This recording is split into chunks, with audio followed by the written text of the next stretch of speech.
തോരനുള്ള അരപ്പൊക്കെ ഒന്ന് ചതച്ചെടുത്ത് വെച്ചിട്ടുണ്ട്. ഇതിനകത്തേക്ക് പിന്നെ ഒരു പാനിൽ അതിലേക്ക് 1 സ്പൂണാണ് ഞാൻ എണ്ണ ഒഴിച്ചത്. വെളിച്ചെണ്ണയാണ് ഒഴിച്ചത്. ഈ എണ്ണ ചൂടായപ്പോൾ അതിലേക്ക് നമുക്ക് കടുക് ചേർത്ത് കൊടുക്കാമേ. ഇനി നമുക്ക് അതിലേക്ക് കറിവേപ്പിലയും അതുപോലെ പച്ചമുളക് അതും കൂടെ ചേർത്ത് കൊടുക്കാം.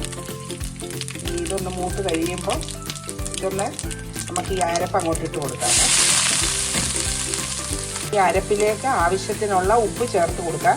ഞാൻ 3/4 ടീസ്പൂൺ ഉപ്പാണ് ഇപ്പം ചേർത്ത് കൊടുക്കുന്നത്. ഈ അരപ്പ് ഈ എണ്ണയിൽ കിടന്ന് ഇതിൻ്റെ പച്ചമണം എല്ലാം ഒന്ന് മാറണേ.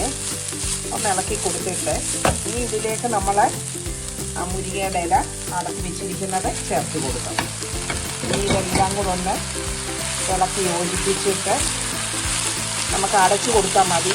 ഇതിനധികം വേവൊന്നുമില്ല.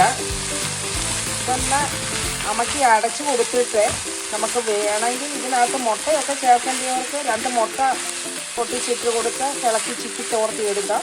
ഞാനിപ്പോൾ മുട്ടയൊന്നും ചേർത്ത് കൊടുക്കുന്നില്ല. ഈ ഇല തന്നെ തോരൻ വെച്ചെടുക്കുവാണ്. ഇനി ഇതൊന്ന് അടച്ചു കൊടുക്കാം. ഒന്ന് നോക്കാം. മുരിങ്ങയിലേക്ക് ഒരുപാട് വേവൊന്നുമില്ലേ. അടപ്പൊന്ന് തുറന്ന് നോക്കി നല്ലവണ്ണം ആവിയൊക്കെ വരുന്നുണ്ട്. ഇനി ഇതൊന്ന് ഇളക്കി എടുത്തേച്ചാൽ മതിയേ. നമുക്കൊന്ന് ഇളക്കിയിട്ട് ഒന്നുകൂടെ അടച്ചു വെച്ച് കൊടുക്കാം. ആ ഇല